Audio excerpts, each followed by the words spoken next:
Sizi Allaha ant verirəm. Adamda şərəf olar, adamda ləyaqət olar. İlham Əliyev, sən bundansan İlham Əliyev. Sən bundansan İlham Əliyev.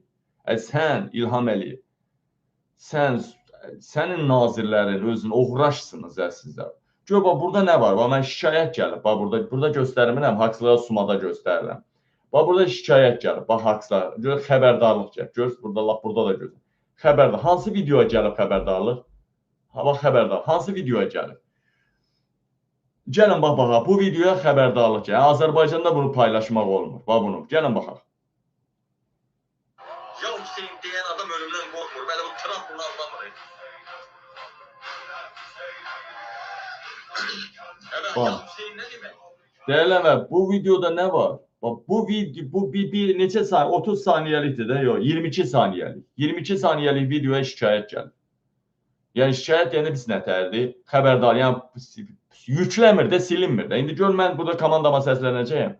Haqq üçünə ölməyə hazır bir Allahın bəndəsiyəm. Burada nə? Ya Hüseyin, haqq üçün, Allah yolunda, haqq yolunda Allahın ölümə gedən bəndəsi demək. Burada nə var ki, baba? Bu kəlmədə nədir, baba? Bu kəlməyə görə şikayəti. Bu gecə gündüz həyatına son vermək istəyənlər var efirdə. Bədənini açıb satışa qoyanlar var efirdə. Bax, onlar niyə bağlanmır axı Qabilin Babukanı, baba? Haqq üçünə ölməyə hazır bir Allahın bəndəsiyəm. Ya Hüseyin, nə demək? Haqq üçün ölməyə hazır olan Allahın bəndəsiyəm deməkdir. Bax, buna, sonra bu bir videoya şikayət gəlir. Siz Allah buna baxın. Siz Allah buna. Buna bax. O İlham Əliyev, sən barmaqdan əmələ gələnsən. Buna bax. İran xalqının qız gəlinləri, uşaqları, kişiləri tökülüblər o santrallərin yanına ki, o elektrik santrallər deyil, elektrik stansiyalarda bile. Amerika oranı vurmasın, bax, canını sipər eləyiblər. Yəni, oradan da çəkiliş göstəriblər ki, bax, burada dolu insandır, buranı vursan biz öləcəyik. Gör, necə mübariz xalqdır. Bəziləri yazır ki, Bu bax TikTok'dur da burada, yəni aydın məsələdir TikTok. Burada nə var ki, bax burada nə var? Gəlin sizə deyim. Burada nə var deyərləmə? Zaten Amerika o elektrik enerjisini vursa. Ki zaten o su depolarını, erzak depolarını, körpüləri vursa. Burada nə deyirəm ki mən? Zaten millət acından susundan qırılacaq, aparata qoşulmuş insanlar dünyasını dəyişəcək. Nə deyirəm bax burada? Nə deyirəm? Sanitariya, xəstəlik. Nə deyirəm ki burada? Xəstəxanada su yox. Yəni fikir versin. Məsələ budur ki, məsələ odur deyirəm vətən. Təkcə 10 minlərlə adam aparata qoşulmuş xəstələr öləcək, ölməyəcək. İndi yəni bax burada nə var? Biri var ki, YouTube ola, məsələn deyirsən ki, burada musiqi verdin, nə bilim nə. Bu TikTok'da bax bunu niyə silirsiniz? Sildirirsiniz. Yəni görürsünüzmü necə qorxaq prezidentiniz var? Görürsünüzmü necə doğuşan prezidentiniz var? Görürsünüzmü dəyərli vətəndaşlar? Dəyərli soydaşlar. Deməli bircə dəqiqə. Yəni siz fikir verin, bax görün dəyərli vətən. Bax burada ikicə cümlə söz deyirəm. Ya Hüseyin deyə bax. Bax. Baba. Üçünə ölməyə hazır bir Allahın bəndəsiyəm deməkdir. Bu milləti öldürməkdən bunları. Yəni bax burada nə var ki? Sadəcə dəyərli vətənlərim. Bilirsinizmi? İlham Əliyev şərəfsiz, alçaq. Bədənini satır, şərəfini satır cəmaat. Nə bilim nələr, belə şeyləri efirə verirlər, belə şeyləri bağlamırlar. Amma haqqı deyən, siyasi mübarizə aparanların sırazı kanallarını, necə deyim, şikayət göndərir insanlar. Ona görə deyirəm sizə, qardaşlar, Amerika nömrələrindən açın. Buradan mən komandama səslənəcəyəm. Alfa, beta, gamma qruplarım, hamınıza səslənirəm. Burada nə qədər varsınızsa, zaten səs də atacağım efir sonrası. Azərbaycan nömrələrindən aşmayın. Xarici nömrələrlə açın səhifələrinizi. Gürcüstan, Amerika, Avropa nömrələri almaq çox asandır artıq. Kompüter üzərindən. Onlardan alın. Azərbaycan üzərindən açılanları tez bağlayırlar. Uzun sözün qısası, dəyərli vətənlərim, dəyərli soydaşlarım, indi tez bir zamanda keçək xəbərlərimizə. Xahiş edirəm, yeni qoşulan izləyicilər yayımızı bəyənin, paylaşın, auditoriyamız geniş olsun. Deməli, birinci nədən gedəcək söhbət? Biz İran, İsrail, yəni İran-Amerika savaşında düzgün mövqeydə olduq. Biz düzgün mövqeydə olduq. O boyda yekəbaş İlham Əliyev tutdu İran xalqını söydü batırdı. İran xalqını söydü batırdı və İran Sepah bunu bağışlamayacaq. Sepah bunu bağışlamayacaq. Bax, mən deyirəm sizə. Bu birincisi. İkincisi, İlham Əliyev kimi adam deyirsə prezident, indi yəqin bunun ağlı var. Ha, gördünüz mü? Yəqin bunun arxası var. Gördünüz mü necə quş buraxdı, necə quşdadı? Həyatı boyu bağışlamaz nə İran xalqı, nə də İran bunu bağışlamayacaq. Həyatı boyu. Baxın, indi İlham Əliyevin aqibətindən danışacağam da. İlham Əliyevin vəziyyət, hansı vəziyyətə düşüb. Amma deyəlim, biz başqa məsələlərə toxunaq. Dəyərli vətən, biz düzgün mövqeydə olduq. Bugün uduzanların tərəfi var indi. Bu savaş nədir? Kim qalib oldu bu savaşda? Biraz baxış sayımız qalxsın, sual verəcəyəm. Hələ kim qalib oldu, kim qalib olmadı. Biraz baxış sayımız qalxsın. Ya sual ortaya çıxır. Hələ birinci analizlər eləyək. Bugün uduzanlar tərəf var, o uduzanlar tərəf. Hansı ki, Səidə Bəkir qızı da var. Çıxıb deyir ki, İran qalib oldu, qələbə tədbirləri keçirilir, nə bilim, nə. Allah istəyirsiniz göstərin bura. Səidə Bəkir qızı, dəyərli həmvətənlərim. Çünki bunlar quqqulu tərəfdədirlər. Quqqulu kimdir? İlham Əliyev. Yəni, gərək tərəfini yaxşı seçəsən, yəni, necə deyərlər, haqqın yanında olasan öncəliklə, necə tərəf keçdikdən əlavə haqqın yanında olasan. Budur, bax, quqquluyunu göstərim, quqqulu. Ala, bax, bax, səsini vermək istəmirəm. Nə yazılıb bura? İran qələbəni qeyd edir. Burada tərsinə görünür, ha. İran qələbəni qeyd edir. Ala, baxın, burada düzünə görünəcək. Son dəqiqə İran qələbəni elan etdi. Ala, nə oldu bə Səidə Bəkir qızı? Ha? O dodaqlar. Ay səni Səidə Bəkir qızı, səni Yekaterinaya döndərəcəm. Biraz səbirli ol. Darıxma da, darıxma. Dəyərli mədənlərim, Səidə Bəkir qızı və bunun kimilər, İranı hədəf alanlar indi doğuşana döndülər. İndi İranın biraz altdan, biraz nə bilim nə qələbə qeydi. Gəlin deyək, bunu qabil deyəcək, burada nələr baş verəcək. Ya ki, məndən soruşun, indi nələr baş verəcək, mən sizə deyəcəyəm sizə. Öncəliklə, dəyərli vətənlərim, dəyərli soydaşlarım, bildiyiniz kimi, dünən Avropa vaxtı ilə saat 2-də, Azərbaycan vaxtı ilə saat 4-də müharibə əmri verəsi idi Trump. Deməli, savaş başlayacaqdı. Və İranda cəhənnəmi yaşadacağam. Bütün mədəni tarixi irsi darmadağın eləyəcəyəm. Gör nədir? Ağzından çıxan kəlmə budur. Sivilizasiyanı məhv eləyəcəyəm. Məhz o sivilizasiyanı məhv eləyəcəyəm sözünə görə 60 dənə senator Trumpa yenidən iş qaldırdı. Aləm dəydi bir-birinə. Deməli, dostlar, qardaşlar, əlbəttə ki, son dəqiqə rəsmi xəbərləri də sizə çatdıracağam. Amma hələ ki, bu hamısı oyun idi. Trump, bilirsiniz də, Trump'ın yanında İlhamdan sonra ən çox yaltaqlanan, boynunu bükən, quyruğunu belə-belə eləyən, o itki quyruğunu belə-belə eləyir. Bir neçə dövlət var, bilirsiniz, ərəb ölkələri və bizim sevdiyimiz Pakistan rəhbəri də, Pakistan zərifdir, hər nəysə, o Pakistan rəhbəri də Trump'ın yanında quyruğunu bulayan birisidir. Trump bu plan cızılmışdı əvvəldən. Mən axıra kimi nüvə, savaş, onu vuracam, dağıdacam, ölkə məhv olacaq, nə bilim, nə. Sən də bu addımı atarsan, hər iki tərəfə sülh olsun, nə bilim, 2 həftəlik, 2 həftə ərzində, necə oldu? 2 həftə Trump atəşkəsi, yarımçıq qalan diplomatiyanı tamamlamaq üçün, yarıda kəsməmək üçün 2 həftəlik atəşkəs xahiş elədi Trumpdan Və dəyərli həmvətənlərim, eyni zamanda İran da bu atəşkəsdən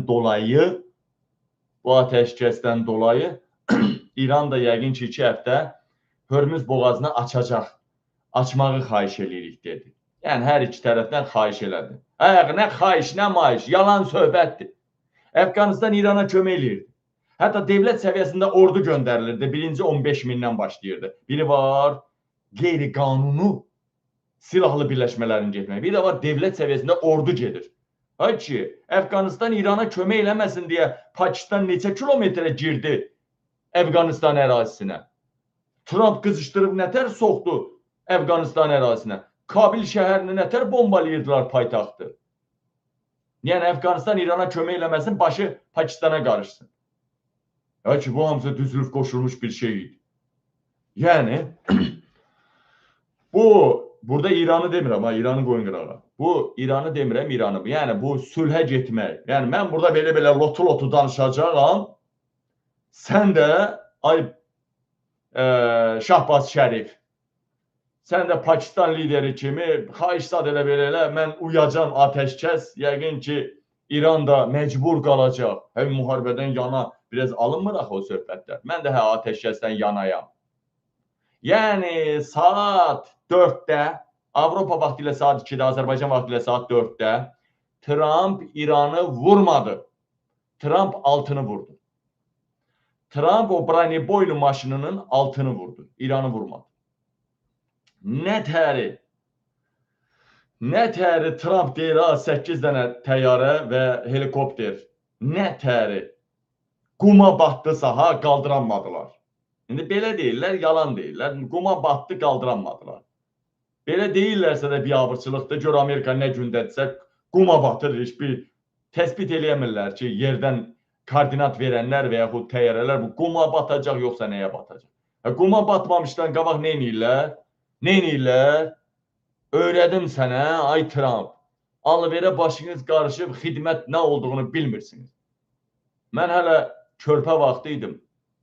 Mən zaten təlimlərdə də görmüşəm, hələ uşaq vaxtından danışıram, ha.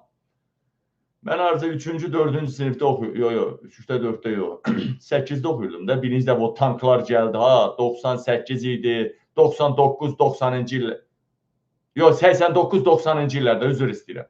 89-90-cı illərdə, 89-90-cı illərdə, o Ruslar qarşılığı yaranırdı deyə, Ruslar istəyirdi ki, sakitləşdirsinlər. Yadıma gəlir, kəndimizin başında bir yekə kuruq var idi, yekə kuruq. Helikopter gəldi, desant helikopteri.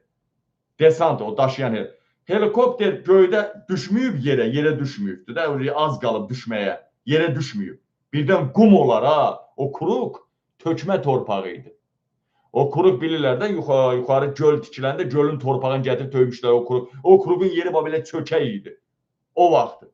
Toz rayonunun o aşağı üstə gedən, Qazi Quliyə Ağdama gedən kuruqu deyirəm. Vertolyot helikopteri endirmədi, yerə yapışmadı. Göydən əskərlər, yəni yerə yarım metrə qalmışdı. Mən özümə də belə maraqlı gəldi. Desantlar 4-5 metrədən tullandılar yerə. Elə bir helikopterin məsafəsi 2-3 metrədir. Yarım metrdə tam oturub da, yəni 3-4 metrədən də deyə belə deyək. Elə bir ki, birinci mərtəbənin o 3-4 metrə aradan, 3-4 metrə məsafədən desantlar hullandı. Və hullananda orada göstəriş verdilər. Belə göstəriş verdilər, yəni yata bilərsən. Baxır da oradan təkər batacaqsa, qalx deyəcək. Batmayacaqsa, Amerika ordusu dünyanın süper gücü, bir dənə bunu bacarmır. Amerika ordusu süper güc. Və dəyərli həmvətənlərim, indi gəlin hələ bu biabırçılığı qoyaq bir qırağa, o deyir ki, batdı nədir? Hər nəysə, o nətər o hərbi texnologiyası batdı, təyyarələr və helikopterlər, eləcə də Trump axşam batırdı. Bütün dünya, baxın ha, bütün dünya medialar, bütün dünya mediaları ilə olsun Azərbaycan. Hamı İran qələbə çaldı, deyir. Hamı İranın xeyrinə bitti deyir. Yani burada altını vurdular. Bütün dünya, hani şaka maka, Trump, o koyduğunu yatırdır, uçurdur deyilən Trump meğerse kağıttan kaplan imiş. Sözü özüne ait oldu. İndi sözüm indi ondan getmir. Bu Trump ne eləyəcək indi? Ne edəcək indi? Burasına toxunacaq əlbəttə ki. Xaricidən bu Trump'dan bağlı, İran'la bağlı xəbərləri bitirək. Ölkə gündəminə toxunacağım. Daha sonra təzədən rəsmi xəbərləri çatdıracağım. Dəyərləndirəm, savaşın belə bitməyi nə deməkdir? Baxın ha, sizə deyirəm ha, ay qardaşlar. Savaşın belə bitməyi Azərbaycan xalqına xeyirdir. Savaşın belə bitməyi bəziləri ağzına gələnləri yazırlar. Yox, rejim dəyişikliyi maraqlı deyildi. Lazım olan İsrail və Amerika, gör nə deyirlər ha, İsrail və Amerika istədikləri nəticəni əldə elədilər İran üzərində. Və nə danışırsınız siz? Nə danışırsınız siz? Nəyi qoyub nəyi axtarırsınız siz? İranın dağıldı elə bəzi yerin altında raket bazaları, hərbi hissələri dağılmalıydı. Dağılmalıydı. Demək ki, onlar açığa çıxmış xarici kəşfiyyatın bildiyi obyektləri imiş. Onlar dağıldı, indi daha məxvi tikəcəklər. Gəlin dalına baxaq. Dalına baxaq. İsrail-Amerika nə əldə elədi? İsrail-Amerika bu savaşa başlayanda Netanyahu və Trump demədimi ki, İranı, rejimi dəyişəcək? Rejimi dəyişə bildilərmi? Yaxşı, ata Heydər Əliyev getdi, oğlu İlham Əliyev gəldi. Rejim dəyişdi mi? Mənə deyin görüm, rejim dəyişdi mi? Ay kişi, onlar dedilər ki, dönə-dönə dedilər ki, İranda rejim dəyişəcək. Ata getdisə, öldürdülərsə, bala gəldisə, rejim dəyişdi mi? Daha da qəzəbli şəkildə divan tutacaqlar. Atasının, onun arvadının, uşağını öldürdülər. Nəvəsini, hamısını qırıb batırdılar. Möçət Hameneyinin, Əli Hameneyinin oğlu. Neydi onun adı? Bir qəribə də adı var. Maçud Hameneyi, hər neysə, Hameneyi deyə elə hamısını. Atadan balıya qaldı hakimiyyət, özdə nə təri? Bütün nəslini, kökünü qırıblar. Amerika qırıbdır. Necə ola bilər indi bu? Desən ki, daha da dəhşətli bir bəla, o Müçtəba Hameneyi, daha da dəhşətli, daha da, necə deyim, o deyir, quyruq, səndə deyir, quyruq yanığı, məndə deyir, nə yanı, bala yanığı bitməz, o ilan var ha, ilan, uşağını çalır, ilan belə, quyruğunu kəsir. Deyir, məndə bala yanğısı, səndə də quyruq yanğısı bitəndə öl, biz ömrü boyu düşmən olacaq. İndi bax, sizə açıq deyirəm burada. Deyirəm, o Müçtəba Hamineyinin bütün nəslini, kökünü qırdılar. Vay, yaxşı, atasını da öldürdülər. Bu hakimiyyəti yaxşı tərəfə mi dəyişdi? Bu Trump yaxşı tərəfə mi dəyişdi? Yoxsa daha da əzazil tərəfə mi dəyişdi? Bu birincisi. İkincisi, yenə deyirəm, atanın gedib balanın gəlməsi, hakimiyyətin dəyişməsi hesab edilmir. Trump dünyanın maskarası haline gəldi. İndi gəlin dalına baxaq. Deyələm efendim. Deməli, buradan nə nəticə gəlmək olar? Nə nəticə gəlmək olar? Bəzi ağzı göyçəklər var, ha? Deyirlər ki, Trump və Netanyahunun arzu və istəkləri, planları yerinə yetirdi. Daha İran özünə gələnməyəcək. Nə danışırsınız siz? Hansı ağıldan danışırsınız siz? Bir, hakimiyyət dəyişmədi. Daha da əzazil Sepahın əlinə keçdi. Həmişə İranda Sepahdan biraz qarşı durma var idi. Həmişə illər boyu belə olub. Sepahdan bu prezident, yəni belə deyək də, Sepah orada radikallar idi. Bu bizlər liberallar idi. Qırğın gedirdi. Sepaha imkan vermirdilər Əli Hameneyi. İndi Sepahdır ölkəni xilas eləyən, Sepahdır ölkənin başında gələn, başında duran. Bir. İkinci, İran Amerika 10 milyardlarla zərbə vur. 10 milyardlarla Amerika 10 milyardlarla pul xərclədi. Nə əldə elədi? Dəymiş ziyana, İrana dəymiş ziyan ödəniləcəkmi? Ödəniləcək. Dəymiş İrana ziyan ödəniləcəkmi? Ödəniləcək. Dahası, hakimiyyət ən əsas vacib olan bir şeydir. Hakimiyyəti İran sepahı xalqı da sepaha birləşdirdilərmi? Birləşdirdilər. 50-100 il İranı o daxili çaxnaşmalardan, daxili qarşıdurmalardan uzağa attılarmı? Attılar. Baxın ha, 50-100 il sepahdan xalqı belə birləşdirdilər. İçəridə olan bütün xainlərin 90%-i istər-istəməz üzə çıxdı, məhv edildi, açığa çıxdı və ya da ölkəni tərk elədi. Yəni o İrana xaricdən gəlib cəsusluq eləyənlər. Yəni İran hakimiyyətini gücləndirdi. İran dövlətini gücləndirdi. Əgər belə də savaş dayanarsa, bütün qonşu ölkələr, dünya ölkələri İranla hesablaşacaq. Amerikanın imicinə zərbə dəydi. Nə ara seçimlərində Trump gələcək, qalib gələcək, nə də Netanyahu qalib gələcək. Bunların aqibəti ya ölüm adından gizlənmək, ya da acımasız tarixin qara hərflərlə düşəcək, tarixə qara hərflərlə düşəcək adları çox pis vəziyyətdə. Deyələmirəm. İndi gəlin sizə başqa şeylər deyəcəm. Hələ bu aiddir, bəzilər deyir ki, bu xəritələr cizilməli idi. Nə oldu? Erdoğanın da arzusu ürəyində qaldı. İlham Əliyevin də arzusu ürəyində qaldı. Erdoğanın da arzusu ürəyində qaldı. Hani? Erdoğan kim idi? Orta Doğu Eç Başkanı. Özünü elan eləmişdi. Orta Doğu Eç Başkan. Erdoğan. Ne oldu? Ne oldu? İlham Əliyev ne oldu? Quşladı ha? Quşlamaq da. İntihadlarına baxınız. Biraz xahiş edirəm yeni qoşulan izləyicilər. Can Azərbaycanlılar. Gözəl bir efir gedir.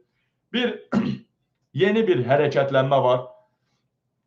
Haksızlığa Susma kanalında bəyənmə sayısı azdır. Qabil mediada çoxdur. Haksızlığa Susma izləyiciləri, sizdə baxış lap çox olmalıdır. Xahiş edirəm hər bir insan bəyənsin. Bəyənən əllər var olsun. Bəyənməyənin nəslində baboşdan qeyrətli kişi olmasın. Bəyənin. İndi keçək, bəyəndiniz mi? Bəyənin. Paylaşın. Evdə başqa telefon varsa uşaqla, götür onunla da bəyən. Vəssalam. Deməli, dəyərli həmvətənlərim, canların ciyərlər. Savaşın belə bitməsi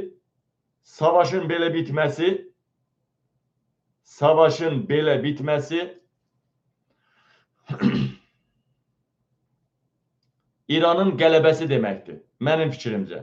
İndi sizin fikrinizi soruram mən. Sizdən soruşuram. Sizcə bu savaşda İran mı qalib gəldi, yoxsa Trump mı? Yazın. Trump, İran. Ya Trump yazın, ya İran yazın. Mənim fikrimi deyirəm ki, bu savaş belə də bitərsə, İran qalibdir. Biz mövqeyimizdə düz olduq, düzgün mövqeyi tutduq. Biz mövqeyimizdə haqqın yanında olduq. İndi haqqın yanında olmayanlar indi pox yedimə düşüblər, yalancı çıxıblar. İndi onlar başlayıblar, dəyərli həmvətənlərim, mal alamağa başlayıblar. Amma biz əvvəldən düzgün mövqeydəydik. Eləmi? Əvvəldən düzgün mövqeydəydik. Eləmi? Elə. Və bütün İran tərəfdə də, İsrail tərəfdə də sevənlərimiz çoxdur, dəxli yoxdur. Biz haqdan yanayıq. Haksızlığa Susma izləyiciləri, xahiş edirəm, efirin üstə 2 dənə tık-tık vurun, bəyənmə sayını çoxaldın, xahiş edirəm ha. Ay kişi, İlham Əliyev 2-ci kursda özü ilə oxuyan 21 yaşlı Rus qızı aynadan atıb çölə. 4-cü mərtəbədən öldürüb. 19 yaşında adam cinayət törür. Leyla Əliyeva arzu ilə gediblər, qız götürüblər. Ərəb ölkəsində kef eləməyə. Arzu yoxsa Leyla, ikisindən bir səhv eləməmsə Arzu. Hallı olubdu, hallı. Deyilən vətən, deyə qoyub dala vermək əvəzinə, birbaşa, daha doğrusu erə qoyub dala vermək əvəzinə, birbaşa deyə qoyub, qazı da ponlu basıb, qızı vurub belə, hovuzun qırağında. Başı betona dəyib, birbaşa maşın üstündən keçib. Orada öldürübdü Arzu. Ərəb ölkəsi Ərəb ölkəsində onun dəqiq məlumatını çatdırmışdım sizə. Qardaşı, bura manyakdırlar bunlar. And olsun Allaha deyirəm.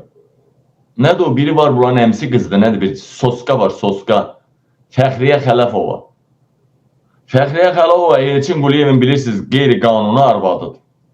Fəxriyə Xələfova mankendir və İlham Əliyevlə çox sevgili olubdur. Çox 69 eləyiblər.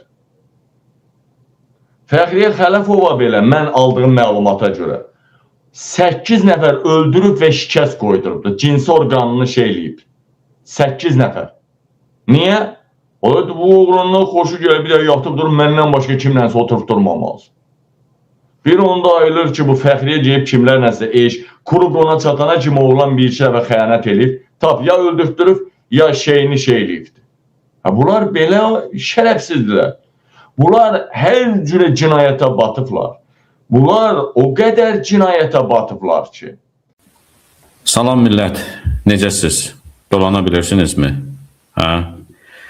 Bala Heydər İsveçrədən özü də bu sualı sizə verir və çox narahatdır dolanışınız barədə.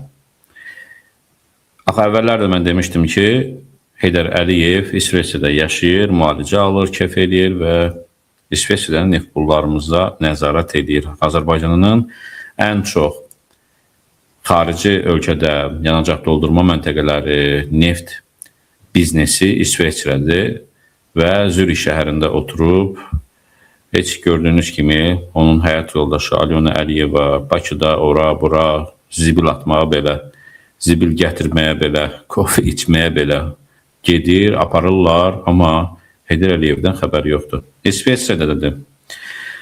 Və soruşur sizdən, dolana bilirsinizmi? Məsələ bir sualdır. Şərhlərdə yazın, dolana bilirsinizmi? Cavabsız buraxmayaq cənab İlham Əliyevin oğlunun suallarını. Əziz həmvətənlərim, bu günləri 27 mart tarixidir. Ən əsas məsələ bu videonun da məğzi. Neft qiymətləri dünyada bildiyiniz kimi kəllə çarxa çıxıbdır. Azərbaycan neftinin dünya bazarında qiyməti 121 dollar olub. Bir barel neft 121 dollar olub.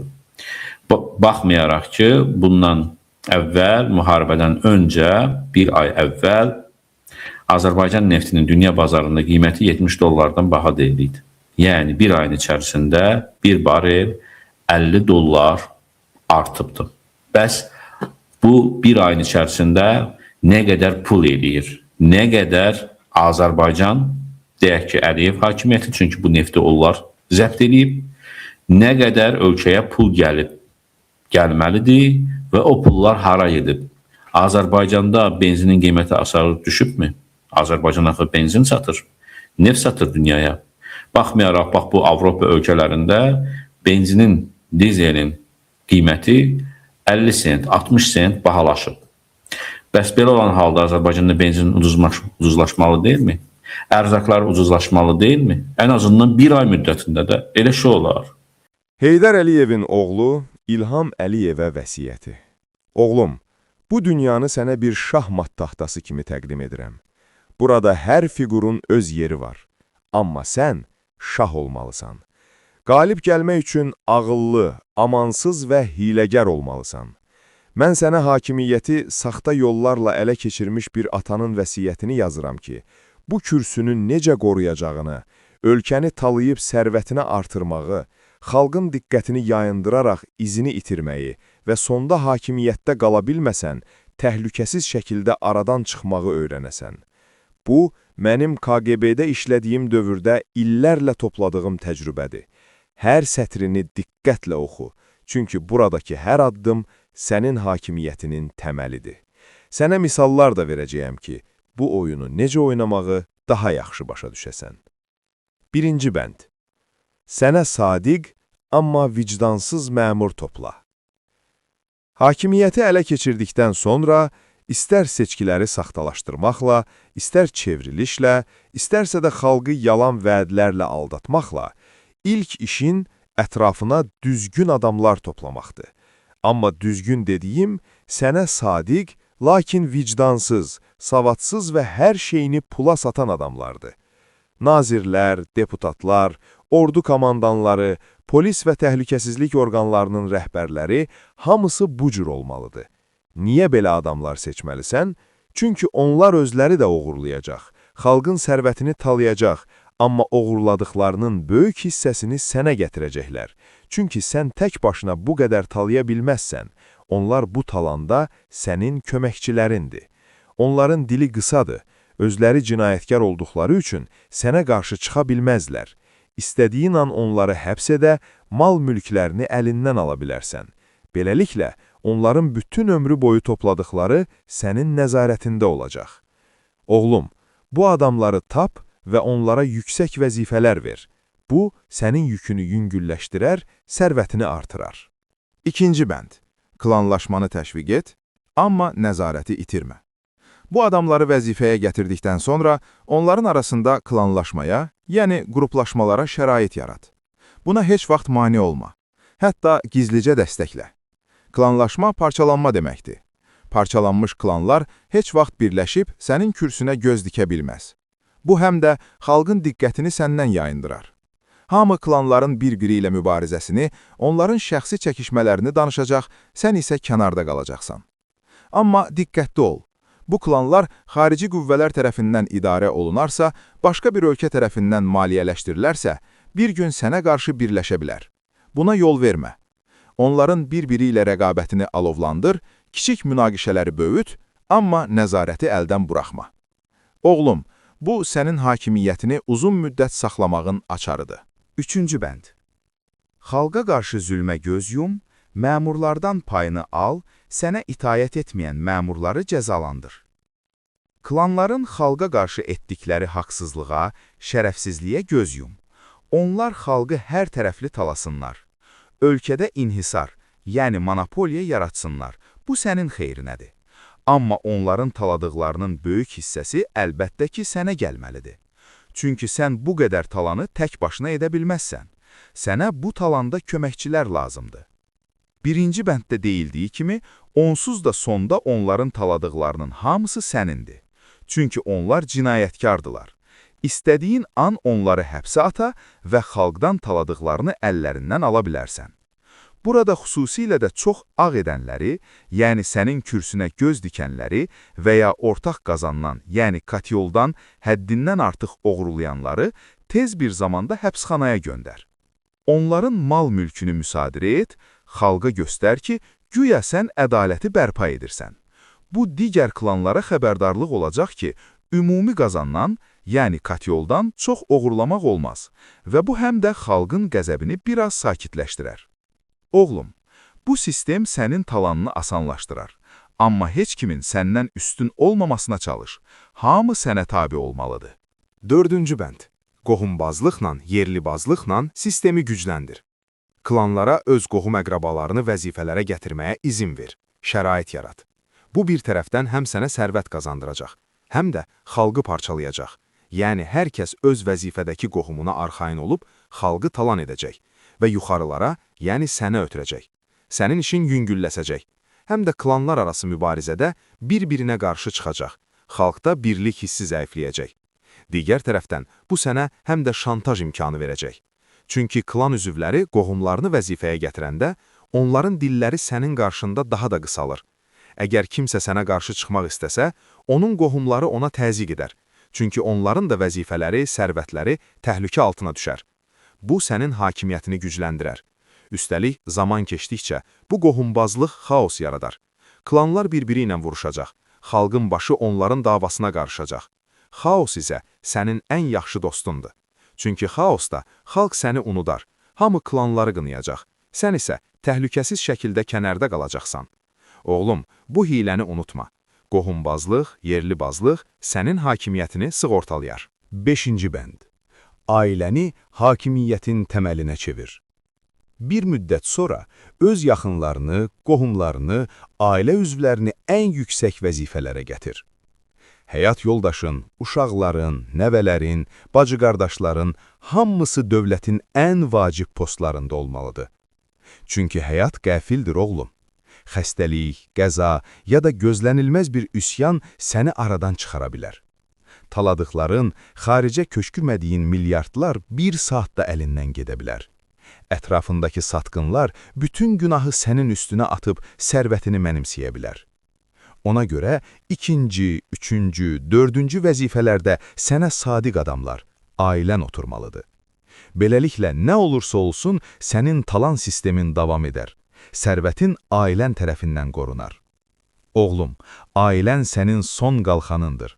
Onları hazırla, vəzifələrə yerləşdir və sənə arxa olacaq şəkildə yetişdir. 6-cı bənd. Xalqı əsir et, azadlığı boğ. Əgər şərait yaranarsa, xalqı tam ram etmək üçün ölkənin sərhədlərini bağla. Xalqı azadlıqdan məhrum et, onların səsini boğ, hərəkətlərini məhdudlaşdır. Bacarsan interneti, mənim vaxtımda bu yox idi, nəzarətə al, xarici dünyadan təcrid et. Məsələn, bütün ömrüm boyu can başla xidmət etdiyim SSR-i illərlə bu üsulla xalqı əsir saxladı. Milyonlar sistemin qurbanına çevrildi. Əlbəttə, SSR sonda dağıldı, amma bu 70 il çəkdi. 70 il sənə də bəs edər, oğlum. Bu müddətdə taladıqlarını xaricə, İsveçrə banklarına, Dubayda villalara, Londonda mülklərə köçürərsən. Səndən sonra dünya dağılsa da, bu səni narahat etməməlidir. Bundan əlavə, təhsil və səhiyyəni də sıradan çıxar. Çünki təhsili olmayan cahil xalqı alladıb istədiyin kimi idarə etmək çox asandır. Səhiyyəni də sıradan çıxart. Ölkəyə keyfiyyətsiz dərmanlar gətir, həm bunda pul qazan, sərvətini artır, həm də xalq daim öz canı ilə əlləşsin, sənlik halı olmasın. Bizim bu xalqla düşmənçiliyimiz var, oğlum. Bu xalqı buradan didərgin salmaq lazımdır. Mənə ömür imkan vermədi ki, bunu tam həyata keçirim. Sən belə et, həm xalqın pullarını al, hər tərəfli məhv et, həm buradan köçür, sonda burada qala bilməsən, ölkəni xaosa sürükləyib aradan çıx. Bu, mənim bu xalqdan tam ala bilmədiyim intiqamım olacaq, oğlum. Oğlum, xalqı əsir saxlamaq sənə zaman qazandırar, bu fürsəti əldən buraxma. 7-ci bənd. Xalqın başını qatmaq üçün düşmən yarat. Xalqın diqqətini yayındırmaq üçün iki üsul işlət. Birincisi, onları aç saxla ki, çörək axtarmaqdan başqa dərdləri olmasın. İkincisi, xarici düşmən obrazı yarat ki, qəzəbləri sənə deyil, o düşmənə yönəlsin. Bu xalqla şəxsi düşmənçiliyimiz var, oğlum. Bu səbəbdən xarici qüvvələrlə müqavilələr bağla. Birindən qorunmaq üçün digəri ilə, sonra digərlərindən qorunmaq üçün başqası ilə ittifaq qur. Qeyd. İlham Əliyev, Rusiyadan qorunmaq üçün Türkiyə ilə, Türkiyədən qorunmaq üçün Rusiya ilə, hər ikisindən qorunmaq üçün İsraillə müqavilələr bağlayıb. Halbuki, tək qardaş Türkiyəmiz bizə yetərli idi. Bu səni sığortalayar, xaosu dərinləşdirər. Xalq səni unudar, sən isə təhlükəsiz şəkildə kənarda qalacaqsan. Oğlum, bu hilə səni xalqın qəzəbindən qoruyar. 8-ci bənd. Saxta müxalifət və media ilə legitimlik qazan. Hakimiyyətinin legitim görünməsi üçün saxta partiyalar, saxta televiziyalar, saxta jurnalistlər yarat. Onlar güya sənə qarşı çıxırmış kimi görünsün, səni tənqid edirmiş kimi danışsın, amma əslində sənin əlində olacaqlar. Bu, xalqı aldadar, sənə dəstək verirmiş kimi bir görüntü yaradar. Xalq düşünər ki, demokratiya var, amma əslində hər şey sənin nəzarətindədir. Oğlum, bu təbliğat sənin hakimiyyətinin əsasını qoruyar. Heç vaxt buna laqeyd yanaşma, medianı və müxalifəti öz əlində saxla. 9-cu bənd. Şayələrlə xalqı aldat. Təhlükəsizlik orqanların vasitəsilə xalq arasında şayələr yay. Sən yaxşısan, amma ətrafın pisdir. Sən bilmirsən, xəbərin yoxdur. Əgər sən bilsən, dünyanı dağıdarsan. Sənin klanlara gücün çatmır. Bu şayələr xalqın diqqətini səndən yayındıracaq. Hamı məmurları, klanları qınayacaq. Amma heç kəs anlamayacaq ki, bu məmurları vəzifəyə sən təyin etmisən. Onları orada sən saxlayırsan. Oğlum, bu şayələr sənin qalxanındır. Onları daima dövriyədə saxla. Xalqın səni tərifləməsinə çalış. 10-cu bənd. Sözdə islahatlarla xalqı sakitləşdir. Xalqın qəzəbi artdıqda, zülm həddini aşdıqda, Ortaq qazanılan, kaçoldan çox oğurlayan və ya kürsünə göz dikən bir-iki məmuru həbs et, onların mal-mülkünü müsadirə et, villalarını, yaxtalarını, xaricdəki hesablarını əlindən al. Xalqa göstər ki, güya sən ədaləti bərpa edirsən. Bu, xalqı müvəqqəti sakitləşdirər və sənin yaxşı lider obrazını gücləndirər. Əgər bu həbsləri etməsən, xalq oyanar, həqiqəti anlayar və sənə qarşı üsyan qaldırar. Oğlum, bu tamaşanı vaxtında oynamağı bacar. Xalqın qəzəbini soyut, amma sistemi dəyişmə. 11-ci bənd. Cinayətləri ört-basdır et. Həbs etdiyin və ya müddəti başa çatmış məmurun yerinə onun müavinlərindən, yaxınlarından birini təyin et. Çünki yeni bir adam gəlsə, onun keçmiş cinayətləri üzə çıxa bilər. Zərər çəkmişlər danışar, məhkəmələrdə ifadə verər, mediada səs-küy qalxar. Bu isə sənin üçün təhlükədir. Xalq soruşa bilər, indiyə qədər hara baxırdın, ölkəni necə idarə edirdin? Beləliklə, diqqət sənə yönələr. Amma əgər həbs olunan məmurun yerinə onun yaxını gəlsə, zərər çəkmişlər susar. Çünki hər şeyin eyni qalacağını bilərlər. Oğlum, bu hilə səni həmişə təmizə çıxarar. Cinayətləri ört-basdır et, diqqəti özündən yayındır. Paralel olaraq, xalqın ümidlərini sındır. Oğlum, əgər görsən ki, xalq oyanmağa doğru gedir, sonun yaxınlaşa bilər, bu zaman hansı məmurdan çox şikayət edilirsə, onun vəzifəsini yüksəlt. Bu xalqın ümidlərini puç edəcək. Az sonra onlar tam ram edilib qul halına düşəcək. Bu da sənin işini yüngülləşdirəcək. 12-ci bənd.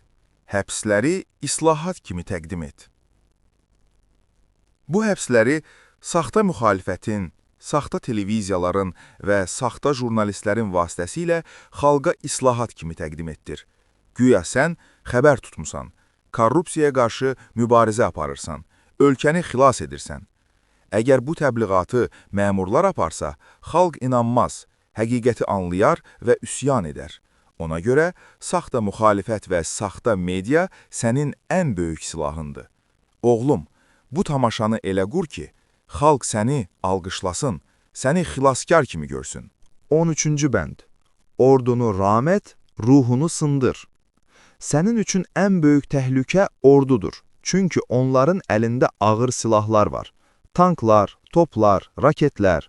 Əgər xalq üsyan edərsə, ordu onların tərəfinə keçə bilər və sənin sonun gələr.